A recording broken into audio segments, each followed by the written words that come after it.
Now this session is for student workbook, not classroom workbook.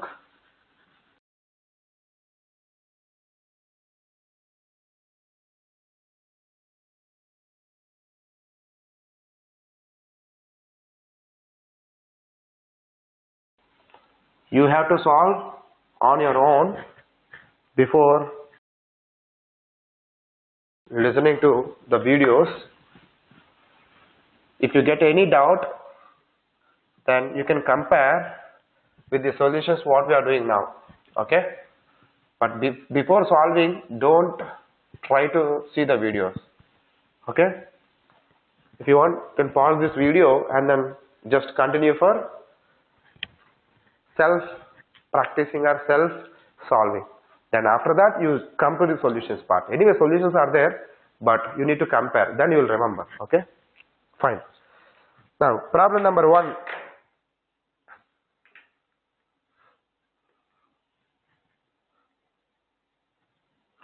For the circuit shown in figure, transistors M1 and M2 are identical NMOS transistors. Okay, assume that M2 is in saturation and output is unloaded. The current Ix is related to I bias as. But we solved similar problem in the case of BJT, right? That time I told what is the circuit? Current mirror. Here also it is current mirror. Okay, let's see.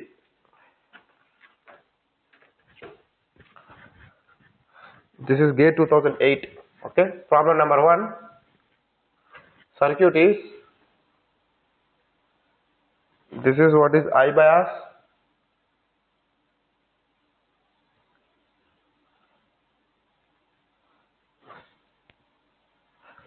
This is a digital transistor for NMOS, but according to analog, this is what is our source.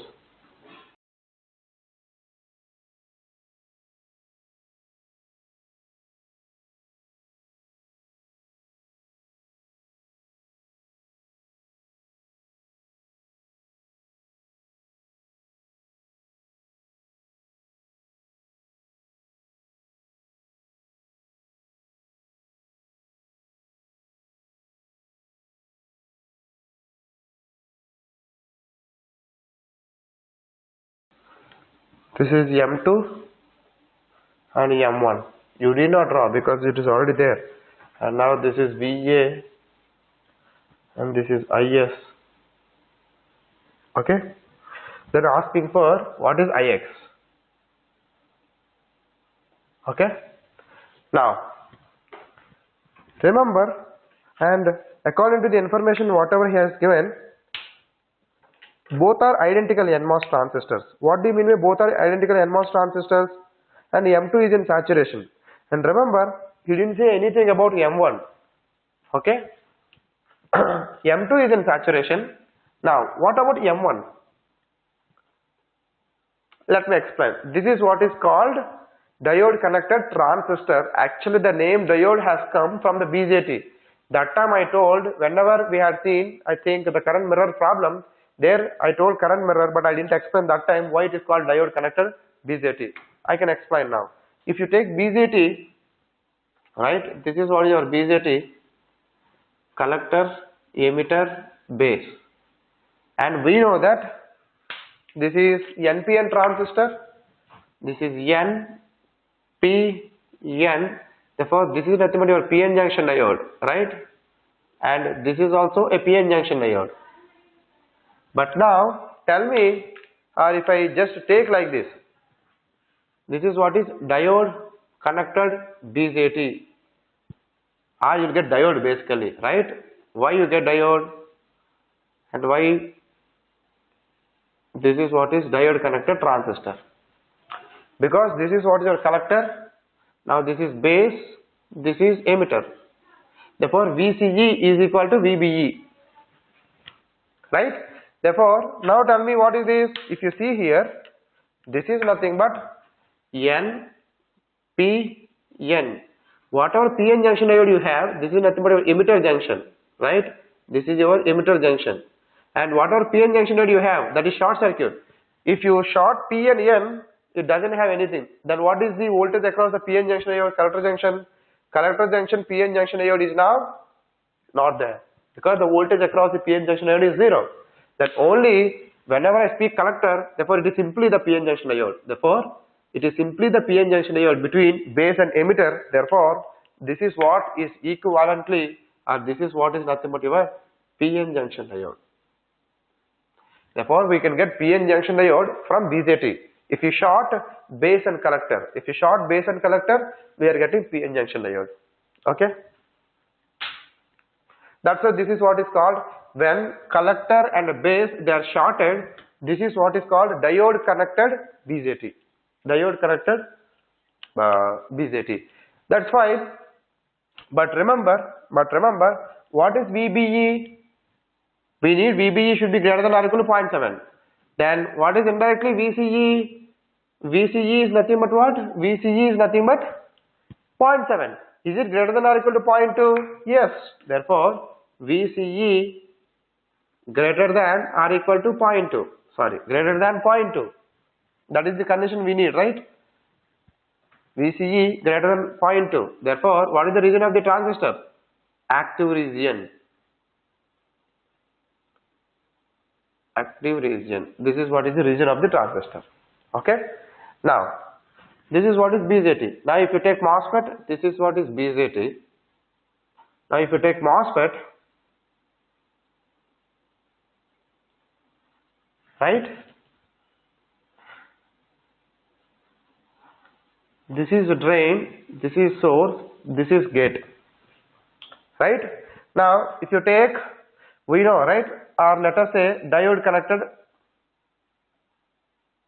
because the name diode connected MOSFET has come from the BJT, because when you short base and collector, we are getting diode, equivalent to diode. Similarly, when you connect gate and drain, because base is representing gate here in the case of MOSFET and collector is representing drain, when you short gate and drain, diode connected, okay, diode connected MOSFET.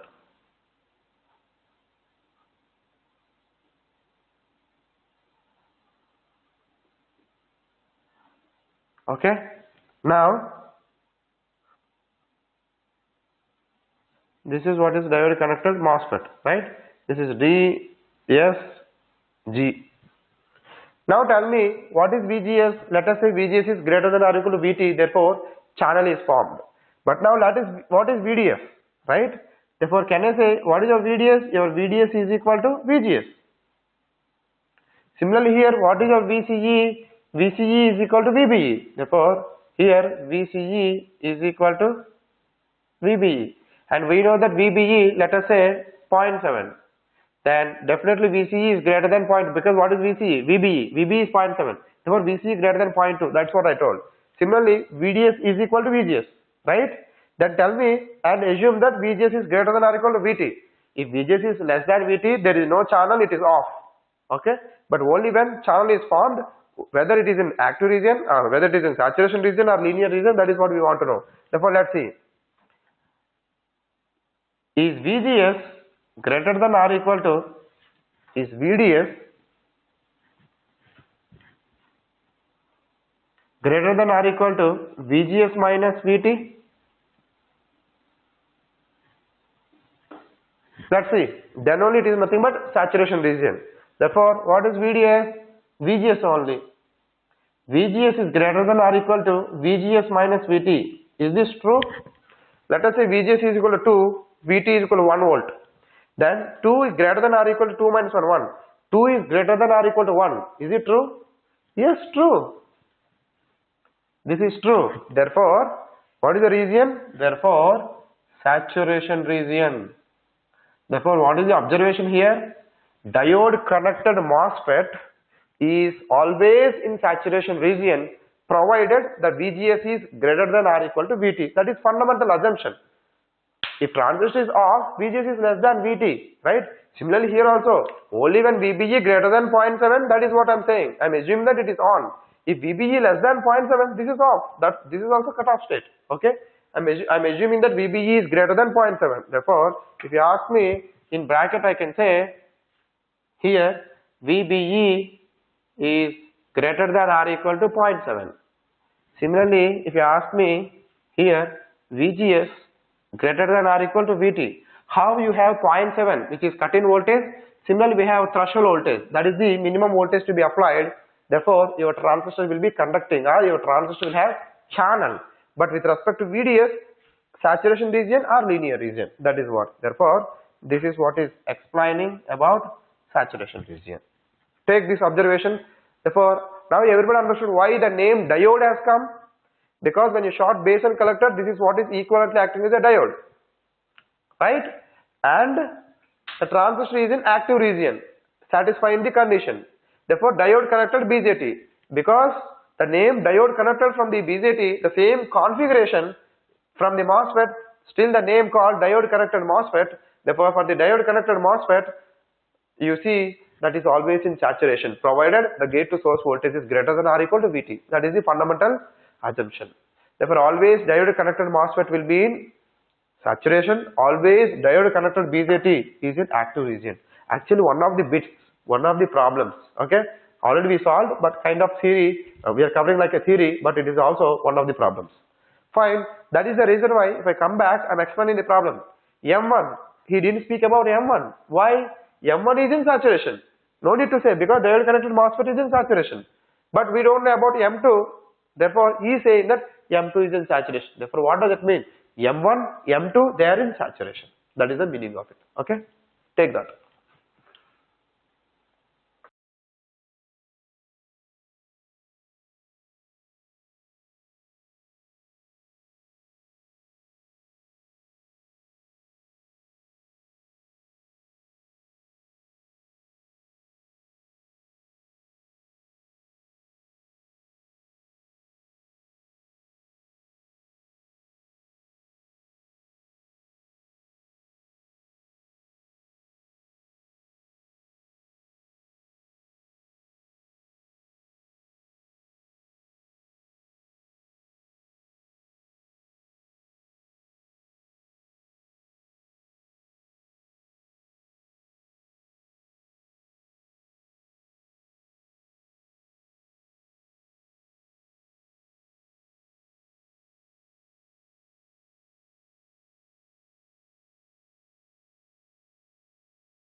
If this is over, now let me explain the problem number 1.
Which one is interesting? BJT or MOSFET? MOSFET. Whatever we study, that is interesting. We should have the link between one topic to another topic. Okay.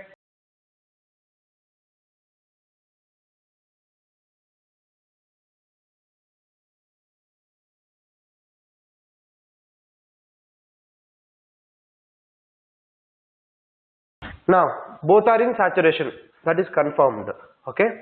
When both are in saturation, okay, assuming that both will have VGS greater than VT. Yes, because there is a current source. If there is a current source, right? Now tell me, what are current which you are getting from the current source? KCL. This current is equal to this current plus this current. But what is this current? This current is equal to this current plus this current. But we know that MOSFET gate currents are 0. But in the case of BJT, we have base currents, right? But we neglected base currents with respect to collector currents. There also we took almost 0. But here it is absolutely 0. Why? Current entering into gate is equal to 0 for a DC. Therefore, the current which is what is entering into gate is equal to 0. 0. Whatever current which you are getting from the current source, that is what is your drain current, which is what is entering. If there is a current through MOSFET, definitely channel should be formed. If channel is not formed, we will not get any current, right? Therefore, channel is formed. Therefore, let us assume that because current is flowing through drain to source, therefore channel is there. Therefore, VGS is greater than or equal to VT. But who is applying gate to source voltage? Who is applying gate to source voltage? I am saying VGS is greater than or equal to VT. Therefore, channel is there. Therefore, current is flowing. That's fine. But who is applying that gate to source voltage? Remember, the current source is the one which is what is developing the voltage across VGS. Whatever, for what VGS, you get the current ID, that current ID should be equal to I bias. Current source is the one which is what is giving the voltage. Therefore, what is VDS? VDS is nothing but your VGS. Remember, that VDS, therefore, this voltage is equal to this voltage plus this voltage. How much voltage it wants, whatever may be the voltage across current source, it always gives the current of I bias. That is what is the job of ideal current source. Then it gives the voltage VDS, which is nothing but VGS. For what VGS, the current through M1, saturation current through M1 is equal to I bias, that much voltage will be developed automatically because of the current source. That is the job of the current source. Okay. Now, let us say therefore VGS is greater than or equal to VT. Let me say this is what is the gate to source voltage. Therefore, let me call this as VGS1. Basically, VGS1 is nothing but VDS1. That is nothing but VA. That is what is given here. Then let me say this is what is VGS2. Okay. Therefore, now tell me both are in saturation. M1 is in saturation. Then what is your current ID? Let us say ID1. Therefore, what is ID1?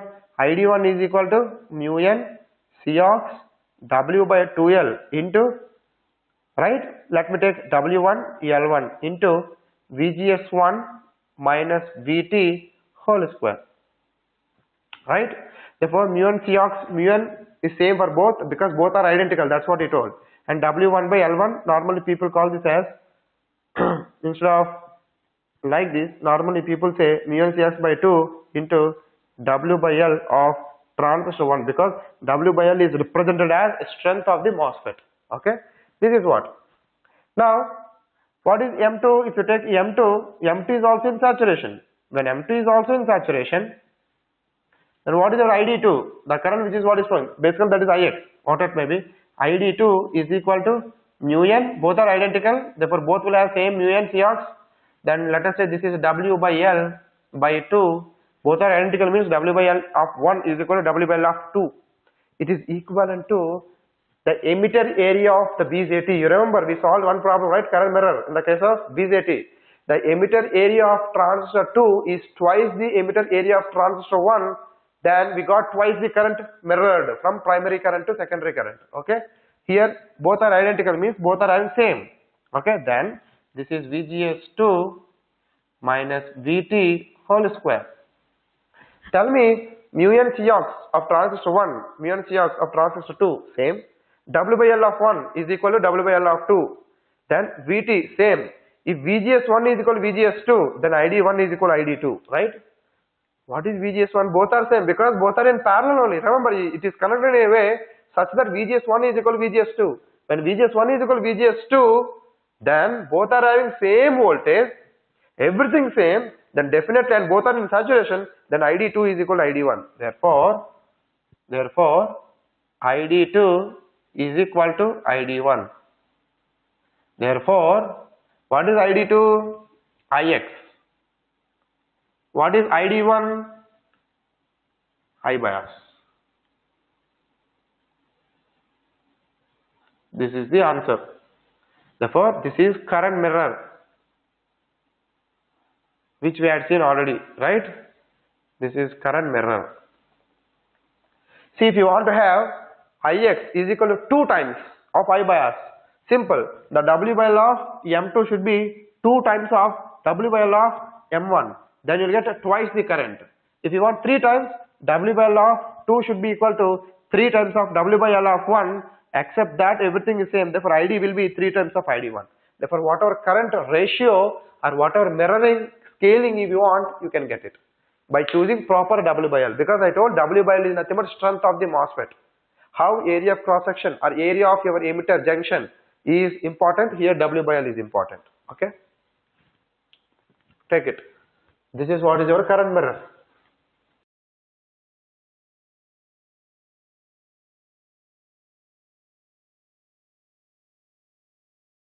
Let me have some water.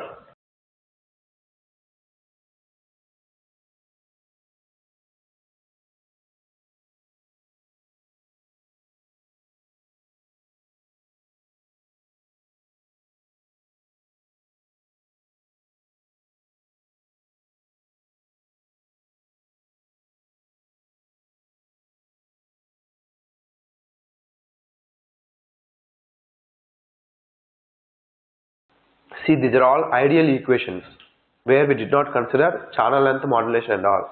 If you consider channel length modulation, then your Ix is I bias, I agree, but there is a small variation of Ix because of output voltage of M2, okay, which we did not consider. We took it like ideal model, only the output current ID is only depending on VGS. That is what we took, okay.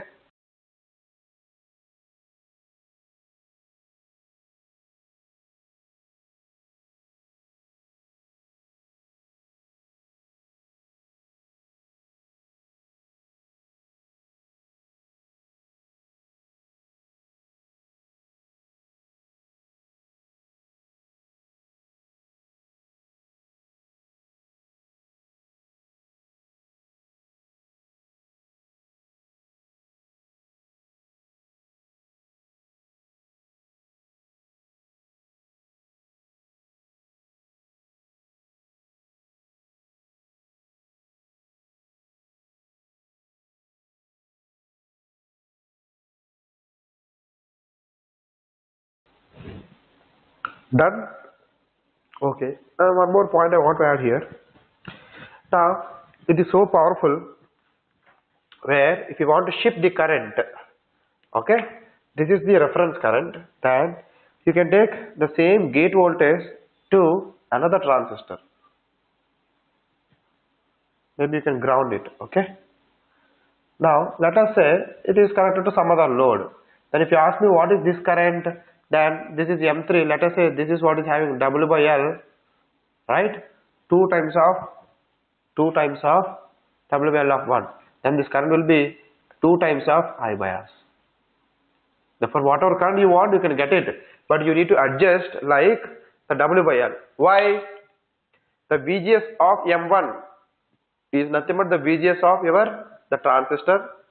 If this is also in saturation, then definitely the current which is what is flowing through it is equal to twice the current of this, because the W by L is 2 times. That is the one. Okay.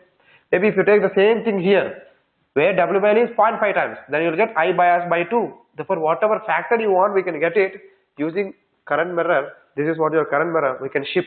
Therefore, indirectly, it is kind of biasing circuit, wherever whatever current you want, we can get it. Okay. But remember, this is what is voltage node. It is not having any current, because what is the current is entering into gate? 0. Therefore, it is not having any current. Therefore, even if you ship it to very long distance, because it doesn't have any current, therefore the voltage will be transferred.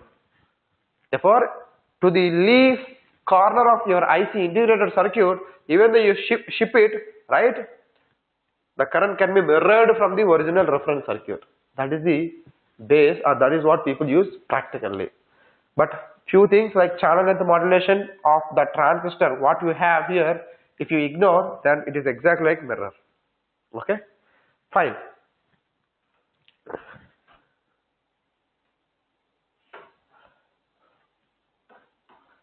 Now problem number 2.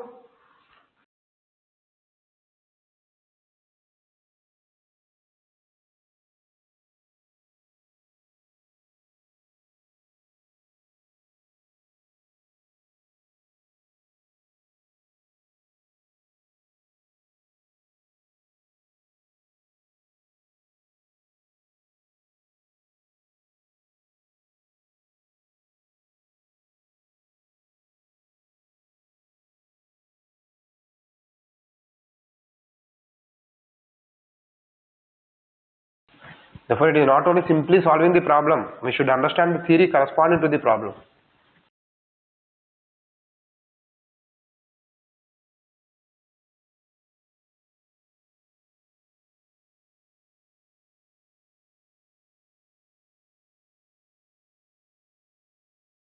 Okay, write down in the CMOS inverter circuit shown, because you already have, I'm just reading it out. If the transconductance parameters of NMOS and PMOS transistors are Kn is equal to Kp is equal to mu n Cox W by L of N, mu P Cox W by L of P is equal to 40 microampere per volt square, and their threshold voltages are VTHN is equal to mod VTHP is equal to 1, because threshold voltage of PMOS is negative, therefore he is taking only mod. Then the current I is, okay, this is GATE 2007. Actually, what is given? Given Kn is equal to Kp is equal to, what is Kn Kp? Device transconductance, okay, not Gm. Mu n Cox W by L of NMOS is equal to, that is Kn, okay, mu P Cox W by L of PMOS. Remember, W by L of NMOS, W by L of PMOS won't be same, because if you want to make them equal, because the mu n, because if you take n channel MOSFET, the carrier which is what is there in the channel is electron. If you consider p channel MOSFET, the carrier which is what is there in the channel of PMOS is hole. Both are not having the same mobility. Electron mobility is more than hole mobility. But to make them equal, typically people take the strength of the PMOS is more than strength of the NMOS to equate. Then only people call that as symmetrical MOS, symmetrical CMOS inverter or whatever it may be, because that is because of mobility. Okay, but he is saying that both are same. Whatever may be the values, both are same. Is equal to 40 microampere per volt square. This is what is given. And what else? The VTH of NMOS is equal to mod VTHP of PMOS, that is what is 1 volt, threshold voltage, only if you take magnitude. And the circuit is given, circuit is, it is like digital transistor with bubble, right? But I represent like analog transistor, because the source is here. I told you, right? Source is always connected to higher potential for PMOS, source is always connected to lower potential for NMOS. That is very important. And this is what is given as 2.5 volt, and this is given as 5 volt, and asking for the current I, and this is what is grounded. Therefore, what is current I? This is what is the problem statement. Okay, and given that this is PMOS, yes, this is PMOS, and this is NMOS. Okay, PMOS and NMOS. Now, before solving the problem, actually if I explain something straightforward, let me tell you one more point. Therefore, now the strength of the PMOS is equal to strength of the NMOS. That is what is Kn Kp. Actually, the strength of the devices, you can say Kn Kp. Kn is nothing but device transconductance, which is mu n Cox W by L or mu P Cox W by L. There is something called mu n Cox, is nothing but process transconductance. Okay, if you add W by L also, that is becoming device transconductance. But Gm That is different. That is transconductance gain. Okay, don't confuse with this, right? Process transconductance or device transconductance. These are all the terminologies people follow. Okay, that is fine. Now asking for I. Before going to this, this is what is called CMOS inverter. Okay. Now maybe I'll come back to this. Now if you take, let us say this is what your inverter. This is the symbol people follow, right? What do you mean by this? If you give logic 1, you will get logic 0. When you give logic 0, you will get logic 1. That's it. That is what is a digital circuit, right? If you treat this as a digital circuit, where if you give logic 1, it's not 1 volt. Logic 1. Logic 1 can be anything, which is nothing but highest voltage. Logic 0, lowest voltage. Let us say highest voltage is 5 volt. Therefore, let me call this as logic 1. This is what is logic 1. And the lowest voltage is nothing but, this is nothing but 0 volt. Right? Let me take, this is nothing but logic 0. Okay? Digital logics. Therefore, when you give 1, we are getting 0. When you are giving 0, you are getting 1. That's it. That is what is the digital operation. Right? But if you ask me, therefore, CMOS inverter. CMOS inverter is nothing but, this is what your PMOS. And this is NMOS. But remember, always PMOS source is connected. It's better to represent in an analog way. Then you will understand what is source, what is drain. And this is what your input and this is what your output. Therefore, this is what is 0 volt. And let me take, this is what is your 5 volt or VDD. Okay. Let me say this is what your V out. Okay. And this is what your V in. Okay. Therefore, now this is what is source. We know the terminals, right? This is source, gate, drain. Now this is drain, source, gate. Lower potential. Okay.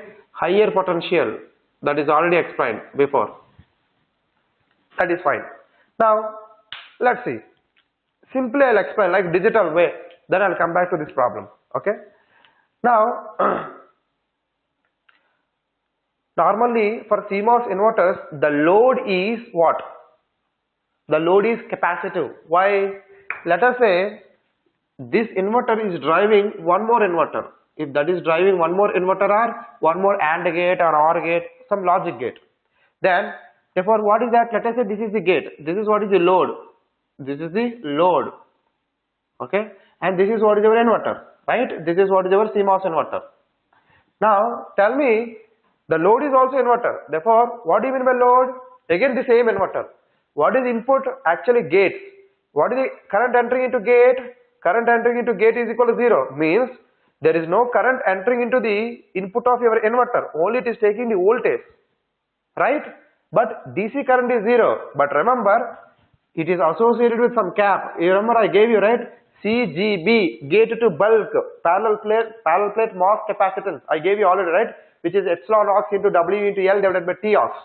That capacitance is present because bulk is connected to ground and source is connected to ground. There is a capacitance between gate to source. Similarly, there is a capacitance between gate to source. For AC, the 5 is connected to ground. Therefore, this cap and this cap will come in parallel. That is what people treat effectively. This is what is dominating the input gate cap, or this is what is called CL, the load capacitance. That is because of MOS. That's why normally, typically people consider the load capacitance. CL is nothing but your load.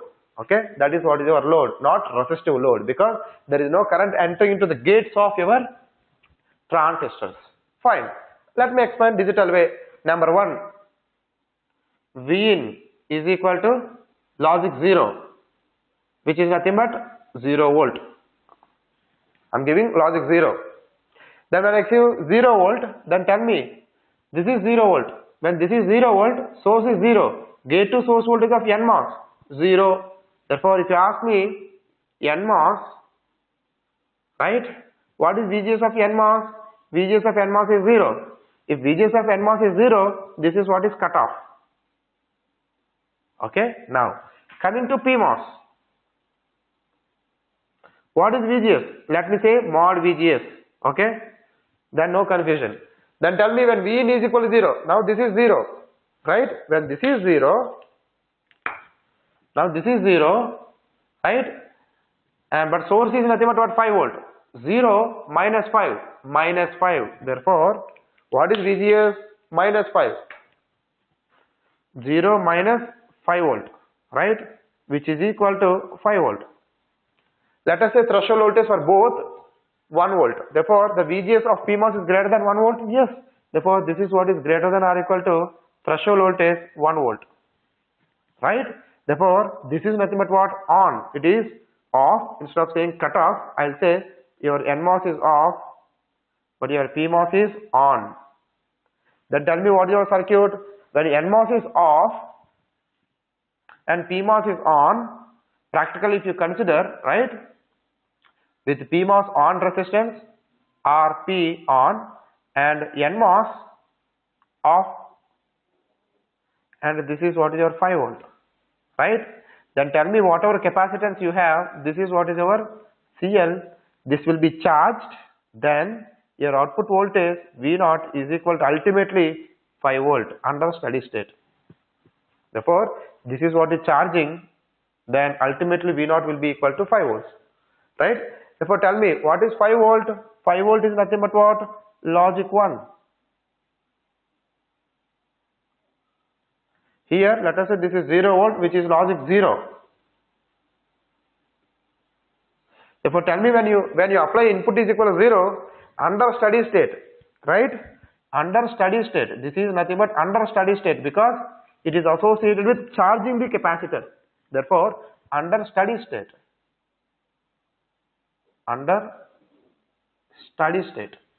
that is what is 5 volt. Therefore, when you apply logic 0, you will get logic 1 after some time. That is what is propagation delay. It will take some time to get logic 1 at the output because it is having charging and then discharging. Now this is what is charging phenomena through PMOS.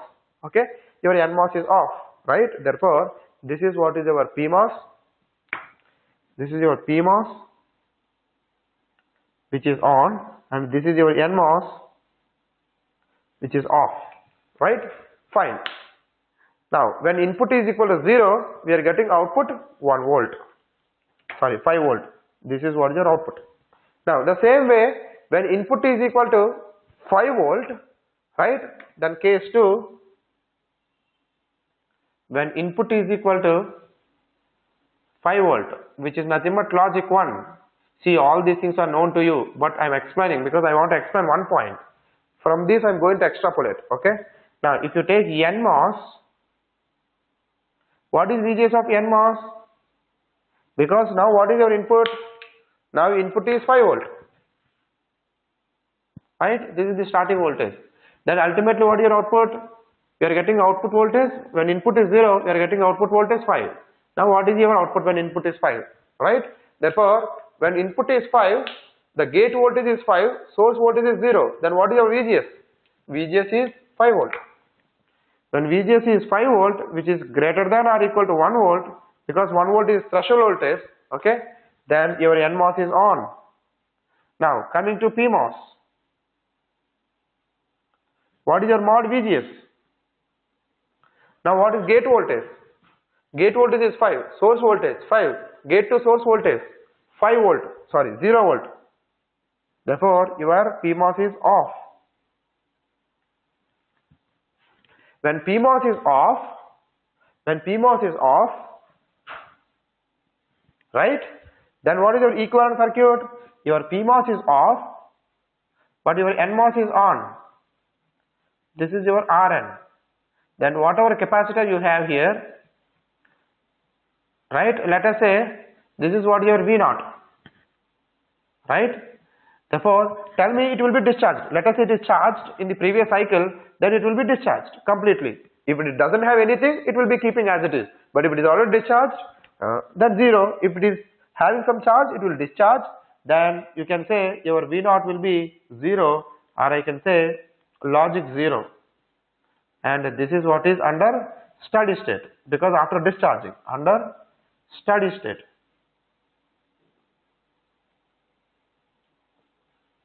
I am not incorporating the timing information, I am just saying under steady state. Therefore, now tell me what is your output? Now your output is 0. Right? Therefore, that is what? This is what is in analog nature, but speaking about only extreme points. Therefore, when you give logic 1, we are getting logic 0. When you are giving logic 0, you are getting logic 1. This is what is inversion. Right? You can get, instead of PMOS, if you put resistor also, you will get inversion. But remember, there will be static current in one of the logic states. That is the reason why people went for CMOS, because tell me under steady state, what is the current? For a DC capacitor acts as an open circuit. Once the capacitor is charged to 5, okay, this is 5, this is 5. There is no current through RP, there is no current. Therefore, there is no static current from power supply to ground. Therefore, static current is equal to 0 or static power is equal to 0. Similarly here, under steady state, the output is 0. When output is 0, there is no current flowing through Rn, there is no current flow. Therefore, there is no current flow from power supply to ground. Therefore, your static current is equal to 0, static power is equal to 0. Therefore, if you take any digital circuit, if logic states are constant, if there is no transaction or if there is no switching, remember there is no power. Static power is equal to 0. It has brought revolution in digital market in 1960, in the time frame of 1960. That's why people took the CMOS logic family. But remember, this is slower. It is giving lowest power consumption, lowest static power consumption, not dynamic power consumption, but this is what is slower. What it may be, therefore, what I want to say is, but nowadays, I'm saying NMOS is off, but it is not completely off because of channel leakage current. I told, right, the reverse saturation current which you have, because back-to-back PN junctions you will see in the channel, there is a reverse saturation current. If there is a reverse saturation current, then there is a leakage. That is what is from power supply to ground. There is a leakage, but it is a huge resistance. But still, there is a static power, but that is very, very small. Similarly, there is a static power because of the leakage. That is what people call it as leakage. Unnecessarily, there is a leakage from power supply to ground. That is the reason why if you take your smartphone, because the processors or ICs, whatever you have, let us say, implemented using CMOS logic, then even they are not doing any transaction, right? Let us say, except the operating system, which is what is there inside your mobile phone, is doing some basic needs, except that you are not browsing, you are not talking, you are not texting, you are not doing anything.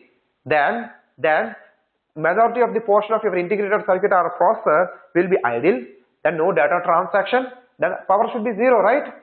But because of the leakage, there is a power, therefore that's why your battery will be drained after some time. Because there is static power, but maybe if you don't do anything, if you don't process anything, the battery life will be like, instead of 1 day, you may get for 3 days or 4 days. You got the point? That is because of leakage. People are trying to decrease that leakage, therefore your battery usage will be effective. Okay? Only for processing you can use, other than that, the leakage power, if you are able to reduce, then the battery life will increase. You take it. See, these things are known to you, but using this, I'm going to explain something, then I'll come back to the problem. Once you understand that point, you'll feel that, oh, this is straightforward, this is very easy. Okay? You'll understand. You take it. And why it is called inverter? Inversion. When input is 1, output is 0. When input is 0, output is 1. That's why this is what is inverter. Okay?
See, when I say gate to source voltage, it is not only gate voltage. We have to take gate voltage minus source voltage. That is the drop across gate to source. That is very important. Don't always treat only gate voltage. If the reference, let us say source is connected to ground, then you can treat like gate voltage instead of gate to source voltage. Okay? That is important.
Done?